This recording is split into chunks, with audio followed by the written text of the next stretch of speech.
जो अमेरिका में उनके ऊपर मुकदमा है वो तो दरअसल गौतम अदानी के खिलाफ है। गौतम अदानी का नाम उसके अंदर है। तो गौतम अदानी की कंपनियों से, गौतम अदानी के भांजे का है, गौतम अदानी की कंपनियों से क्या ताल्लुक है उसका? तो कंपनियों पे इसका कोई असर नहीं पड़ेगा। एक्सीलेंट क्वेश्चन, बहुत बढ़िया क्वेश्चन है अभय जी। ये असर नहीं पड़ेगा तो फिर 8-8, 10-10, 15-15% इसके शेयर्स क्यों गिरे शुक्रवार को? भाई, जो इंस्टीट्यूशनल इन्वेस्टर्स ने पैसा लगाया था अदानी ग्रुप में, उतने बेवकूफ, उतने मूर्ख तो है नहीं कि न्यूज आते से 8%, 10%, 15% जो है शेयर मार्केट में अदानी ग्रुप के स्टॉक्स टूट गए और ऐसा लगने लगा कि भैया अब कोई जो है वो सतह ही नहीं बची है, ये नीचे नीचे नीचे नीचे गिरता चला जाएगा। तो ये एक, देखिए, मैं मेरे प्यारे नए परख के दर्शकों के लिए एक कॉर्पोरेट लॉ का एक आपको सिद्धांत बता दूं।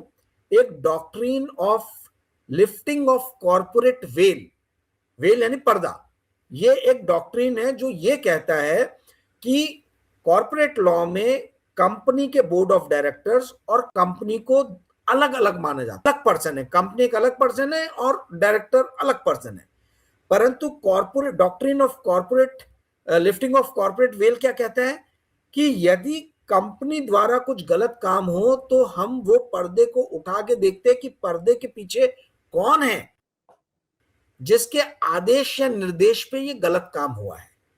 अब ये जो ब्राइबरी दी गई है, ब्राइब दिया गया है, तो कंपनी के अकाउंट से गया है, ये गौतम अदानी के पर्सनल अकाउंट से तो नहीं गया है। ये पैसा जो है तो कंपनी के अकाउंट से गया है। तो कंपनी के अकाउंट से पैसा कैसे निकला, किसके आदेश पे निकला? यहां पे doctrine of lifting of corporate veil लगता है कि भैया पर्दे को उठाया जाए और देखा जाए पर्दे के पीछे कौन है।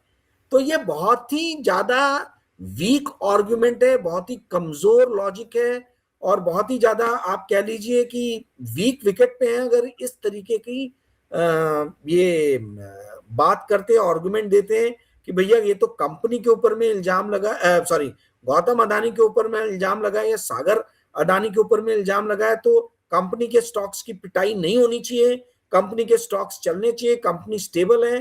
भाई, कंपनी किसी ना किसी के तो आदेश पे काम कर रही है ना।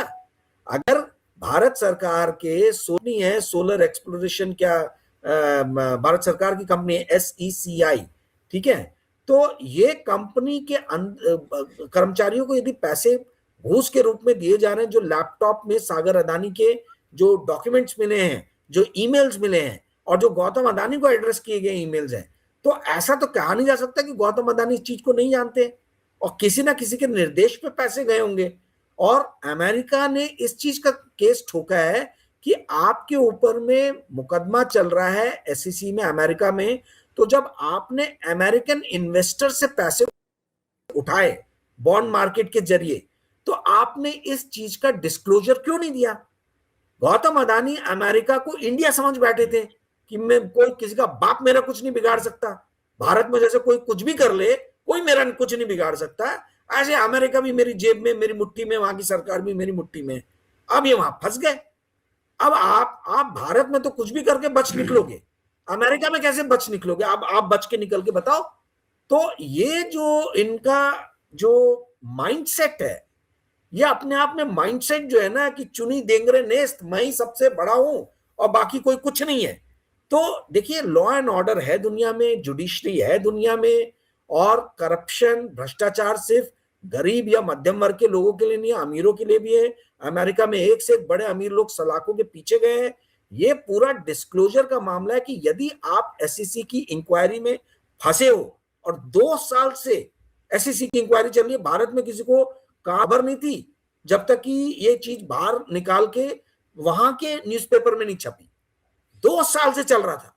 इन्होंने ना सेबी को ये चीज बताई, ना इन्होंने RBI को ये चीज बताई, ना इन्होंने अपने इंस्टीट्यूशनल इन्वेस्टर्स को ये चीज बताई, और यहां तक कि अमेरिका में बॉन्ड द्वारा पैसे उठा रहे हैं तो वहां पे भी नहीं बताया। तो आप छुपा क्यों रहे हो भाई? आप इतना क्या छुपा, यानी चोर की दाढ़ी में तिनका। यदि आपको छुपा रहे हैं यानी आपने कुछ चोरी की है। आप अमेरिका में यदि इन्वेस्टर से पैसे उठाने जा रहे हो और आप ये नहीं बताते हो कि मेरे ऊपर में केस चल रहा है, तो ये चीज क्या रिफ्लेक्ट करती है? ये कहना कि भाई गौतम अदानी ने किया है, जो भी किया है, कंपनी ने कुछ नहीं किया है, ये बहुत ही वीक आर्ग्यूमेंट है, क्योंकि doctrine of lifting of corporate veil करके एक सिद्धांत है लॉ के आपकी अंदर बात में कि मिश्रा जी, मैं आपकी बात हाँ समझ गया, और आप काफी जी मैं आपकी बात से सहमत भी होना मुझे मेरे लिए जरूरी है यहाँ पर, क्योंकि बहुत बात सीधी सीधी समझ में आ रही है। अब पिछले वाले वीडियो में जो किया गया है, आपने एक भविष्यवाणी की थी 2026 जो है वो स्टॉक मार्केट के लिए बहुत खराब होगा, इन्वेस्टर्स के लिए बहुत खराब होगा, सोना चांदी कुछ भी नहीं चलेगा और सबको बहुत दिक्कत होने जा रही है, आर्थिक रूप से काफी मुश्किल होने के लिए जा रही है। तो अब भारत सरकार भी इन सब चीजों को समझ रही होगी, जो और दूसरे जो वित्त फाइनेंशियल मार्केट के एक्सपर्ट हैं वो भी इस बात को समझ रहे होंगे। तो ऐसे में भारत सरकार अदानी को इस तरीके से बचाने की कोशिश करके, दरअसल तो जो इंडियन स्टॉक मार्केट है और जो फाइनेंशियल मार्केट है उसी की साख गिरा रहे हैं ये। एग्जैक्टली तो ये ऐसा करके तो ये न केवल लॉन्ग टर्म में दीर्घकालीन रूप से अपना नुकसान कर रहे हैं, बल्कि शॉर्ट टर्म में भी, अल्पकालीन रूप से भी भारत के वित्तीय मार्केट को इससे नुकसान पहुंचेगा। सर ये केस तो अभी आया है, ठीक है, ये 2 दिन फ्राइडे को जो है ये बात निकली कि एसईसी ने कोर्ट में डिस्क्लोजर दिया है कि भारत सरकार ने जो नोटिस जो है वो सर्व नहीं किया, ठीक है। परंतु यदि आप मेरे चैनल पे जाएंगे करंट अनप्लग्ड बाय राजीव, उसमें पिछले से मैं ये बोल रहा हूं कि भारत के मार्केट की बहुत सारे वीडियोस हैं जिसमें मैंने एक ही बात कही है कि भारत के मार्केट की वैधता जो है वो धीरे धीरे जो है विदेशी निवेशकों की आंखों में नीचे गिर रही है। We are losing our credibility, और यही कारण है कि पिछले 1 वर्ष में 1.5 लाख करोड़ के आसपास 1.41 lakh crore to be precise foreign investors ने इंडियन मार्केट से निकाला। पिछले 1.5 साल से कंटिन्यूसली वो पैसे निकाल रहे हैं, और 21% से 15.5% पे इनकी इक्विटी ये होल्डिंग आ गई है, शेयर होल्डिंग आ गई है इंडियन मार्केट की। तो ये जो आपने सवाल उठाया कि भाई इतना सब देखते परखते समझते होने के बावजूद भी ये क्यों इतना बड़ा रिस्क ले रहे हैं, ये किसी के भी समझ में नहीं आ रहा कि भाई गौतम अडानी के हाथ में भारत सरकार की ऐसी कौन सी नब्ज है कि भारत सरकार इतना बड़ा रिस्क ले रही है जब इंडिया का मार्केट गिर रहा है। पिछले साल हमने देखा कि इंडियन रुपी जो है पूरे डेवलप मतलब जितने भी बड़े राष्ट्र हैं उन राष्ट्रों में सबसे वर्स्ट परफॉर्मिंग करेंसी रहा है। और अरविंद सुब्रमण्यम ने कहा कि आप लोगों को एक नई जानकारी रह चुके हैं मोदी सरकार के। एग्जैक्टली मैं एक नई जानकारी आप लोग को दे रहा हूं, हालांकि मेरे चैनल पे करंट अनप्लग्ड बाय राजीव पे मैंने इसका खुलासा किया था बहुत पहले, 3 बार वीडियो बनाए कि $80 बिलियन जो है वो आरबीआई के गवर्नर शक्तिकांता दास ने जो है वो फॉरवर्ड मार्केट में डॉलर रुपी स्वैप में जो है ऑलरेडी गवा चुके हैं वो। आप देखिए ये इसका मतलब क्या है स्वैप में? क्या होता है इसमें कि आप फ्यूचर में डॉलर को जो है वो सेल कर देते हो, फ्यूचर्स मार्केट, फ्यूचर्स यानी भविष्य, ठीक है, और अभी के मार्केट में आप खरीद लेते हो ये प्रॉमिस करके कि हम फ्यूचर में आपको डिलीवर करेंगे, ठीक है। अब जो आप ये कर रहे हो स्वैपिंग, वो इसलिए कर रहे हो क्योंकि रुपया जो है डॉलर के मुकाबले गिर रहा है, तो आपको रुपये को स्टेबल करना है। तो आप क्या करोगे, आप अभी जो है वो डॉलर खरीदोगे, ठीक है, ताकि आपके सिस्टम में डॉलर की मात्रा बढ़ जाए, और डॉलर की मात्रा बढ़ जाएगी तो डॉलर का महंगा होना रुक जाएगा। भाई किस चीज की संख्या बढ़ती है, किस चीज की वैल्यू बढ़ती है, जिसकी संख्या कम होती है। अगर 12 सेब पड़े हैं तो वो 10 रुपए में बिकेंगे, पर यदि 2 ही सेब रहेंगे तो में बिकेंगे। तो डॉलर का लिक्विडिटी जो है, डॉलर की मात्रा जो है वो बढ़ जाना चाहिए सिस्टम। इसमें आप इसके लिए आप प्रेजेंट में खरीद रहे हो और फ्यूचर में बेच रहे हो, इसको स्वैप करना बोलते हैं, बदलना, ठीक है। तो आप देखिए कितनी बड़ी बदमाशी है, या आप इसको कुछ भी नाम दे दीजिए। शक्तिकांता दास ने रिटेल इन्वेस्टर को करेंसी में ट्रेडिंग पे रोक लगा दिया, ठीक है, और कि भाई सट्टा बाजारी करते हैं लोग रुपये में, करेंसी में, और करेंसी में सट्टा बाजारी नहीं होनी चाहिए, ठीक है। और वहीं दूसरी मतलब आप फ्यूचर्स में मत खेलो, ऐसा रिटेल के लिए है, मेरे आपके लिए निर्देश है इंस्टीट्यूशंस के लिए निर्देश है, परंतु आरबीआई खुद ही सबसे बड़ा सट्टा बाजार सट्टेबाजी करने बैठ गया। $80 बिलियन जो है ये आरबीआई ने क्यों स्वैप मार्केट में ये किया? तो और वो भी इंडिया में नहीं, सिंगापुर में किया उन्होंने, ठीक है। तो अगर ये देखिए बहुत बड़ा और बहुत मजेदार ये है, अपने आप में 1 घंटा बनाने वाला एपिसोड है, तो ये आप लोग मेरे चैनल पे जाके देख लीजिएगा। बट संक्षेप में मैं ये बता दूं कि $80 बिलियन का लॉस आप समझ लीजिए एक तरीके से हुआ था अक्टूबर 2024 से लेके फरवरी 2025 के बीच में, और वही समय में हमने देखा 28-29 सितंबर 2024 से रुपी जो है डॉलर के मुकाबले कंसिस्टेंटली गिरना शुरू हो गया। 80 रुपए पे था उस टाइम में रुपी डॉलर के मुकाबले, और जो ये भकाभक गिर रहा था, तेजी से जो गिर रहा था रुपी, उसको संभालने के लिए इन्होंने होशियारी बताई, और ये होशियारी जब भारी पड़ गई तो इनको बहुत हल्ला गुल्ला हुआ बिजनेस कम्युनिटी में, तो इनको चुपके से आरबीआई के उससे हटा दिया गया, और फिर 3 महीने बाद पीएमओ में लेके आया गया। पर इंडिया की ये है शक्तिकांत दास को हटाने का आरबीआई से रहस्य, वो तो सर मोदी की बड़े बड़े ब्लू आइड बॉय थे ना। एक भी मीडिया ने इस चीज को कवर नहीं किया है पूरे इंडिया में, राजीव रंजन सिंह के अलावा और किसी ने इस चीज के बारे में नहीं बताया कि $80 बिलियन जो है ये फ्यूचर स्वैप मार्केट में आपने क्यों किया। इस पर सिर्फ अरविंद सुब्रमण्यम ने बोला है, अरविंद सुब्रमण्यम ने बोला है कि कौन से बड़े कॉर्पोरेट हाउसेस हैं इंडिया के जिनका रुपया वीक होने के कारण जिनको नुकसान हो सकता है, और रुपया वीक ना हो करके इतना बड़ा ट्रेड किया गया फ्यूचर्स मार्केट में आरबीआई द्वारा। ये भारत सरकार ने खोजबीन करना चाहिए, लोगों ने या विपक्षी पार्टियों ने करना चाहिए।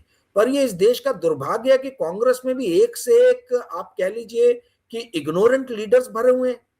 चिदम्बरम इतने बड़े अर्थशास्त्री, इतने फाइनेंस मिनिस्ट्री संभाले, एक उन्होंने सवाल नहीं उठाया कि भाई क्यों फ्यूचर्स मार्केट में आप $80 बिलियन का खेल खेल रहे हो, और वहीं दूसरी तरफ में आप रिटेल इन्वेस्टर्स को जो है वो करेंसी मार्केट में ट्रेड करने के लिए पाबंदी या बंदिश लगा रहे हो। तो ये देश में पत्रकारिता हो ही नहीं रही, और ऑपोजिशन के भी लीडर्स कुछ नहीं बोल रहे। इतने कांग्रेस के बड़े बड़े प्रवक्ता है, सब बातें करने, क्या उनको ये नहीं मालूम? अगर ये चीज राजीव रंजन सिंह को समझ में आ रहा है, तो ये जो इतने बड़े बड़े वहां पे अर्थशास्त्री बैठे हुए कांग्रेस पार्टी के अंदर में, उन्होंने क्यों नहीं सवाल उठाया? उन्होंने क्यों नहीं ये प्रश्न पूछा कि भैया रातों रात शक तो है, आरबीआई से क्यों हटाया गया, और फिर 3 महीने बाद उनको चुपके से पीएमओ में लाके बैठा दिया गया? तो कहने का अर्थ ये है कि देखिए, सूचनाओं के अभाव में इस देश में बड़े बड़े खेल हो रहे हैं, और इन्हीं सूचनाओं के अभाव का एक और एग्जाम्पल हमें मिलता है ये अदानी का केस, जहां पे 2 साल से एसईसी अदानी का इन्वेस्टिगेशन कर रही थी, और भारत में किसी को भी खबर नहीं थी, किसी को भी खबर नहीं थी, और अदानी ने भी किसी को बताया नहीं। तो अभय जी, सिचुएशन बहुत खराब है जहां तक सूचनाओं की बात की जाए, ट्रांसपेरेंसी की बात की जाए। और आप जो ये सवाल पूछ रहे हैं, देखिए मार्केट की स्थिति तो मुझे खराब ही दिख रही है। बाकी और कुछ स्पेसिफिक आप मार्केट के बारे में पूछना चाहें तो मैं जवाब। 2 सवाल और मैं पूछूंगा इस चर्चा में। एक सवाल तो ये होगा कि जो मार्केट की खराब स्थिति है, रिजर्व बैंक की तिकड़मों से, भारत सरकार की अदानी संबंधी हरकतों से मार्केट की जो साख गिरी है, पहले से ही गिरते हुए मार्केट को और ज्यादा परेशानियों का सामना करना पड़ेगा। तो ये जो हुआ है, ये कुल इसका असर जो सोने और चांदी का बाजार है उसके ऊपर क्या पड़ेगा, वो बहुत महत्वपूर्ण बात है। क्योंकि जैसे जैसे मार्केट गिरता है, मार्केट परेशान होता है, उधर फर्क पड़ता है, उधर उछाल आते हैं, है? तो एक तो ये इसके बारे में कुछ आप स्पष्ट रूप से बताएं, फिर मैं आगे का सवाल। जी सर, 2 चीजें अभय जी समझना जरूरी है। पहला तो ये कि सोना और चांदी के भाव जो है वो इंटरनेशनल मार्केट तय करता है, इंडियन मार्केट नहीं तय करता है, ठीक है। तो सोने और चांदी के जो मेन प्राइसेस हैं वो इंटरनेशनल मार्केट डॉलर डिनोमिनेटर से वो मूव होते हैं, पर इंडिया में भी असर जो है इंडियन रुपी के माध्यम से पड़ता है। यदि इस तरीके से भारत के मार्केट के बारे में फॉरेन इन्वेस्टर्स के अंदर में मन में शंकाएं पैदा होती है कि भारत के मार्केट में रूल रेगुलेशंस जो है वो ठीक से, कायदे कानून जो है उनको अमल में नहीं लाया जा रहा है, तो वो भारत के मार्केट को सेल करेंगे। और जाहिर सी बात है वो सेल कर भी रहे हैं। मैंने आपको बताया लगभग 1.5 लाख करोड़ वो देश से निकाल चुके हैं ऑलरेडी। तो इससे क्या हो रहा है, रुपया हमारा वीक हो रहा है। तो मान लीजिए कि अगर सिल्वर 1% गिर रहा है इंटरनेशनल मार्केट में, तो हमको वो 1% प्लस रुपया जितना डॉलर के मुकाबले गिर रहा है वो, यानी उतना हमको महंगा हो जा रहा है सोना या चांदी। तो it's A double whammy. Double whammy ऐसा कि एक तरफ जो है वो डॉलर सोने चांदी के मुकाबले गिर रहा है और दूसरी तरफ हमारा डॉलर के मुकाबले गिर रहा है। तो इस कारण से, और इंडियन रुपया डॉलर के मुकाबले क्यों गिर रहा है? क्योंकि भारत सरकार जो है वो ट्रांसपेरेंट नहीं है।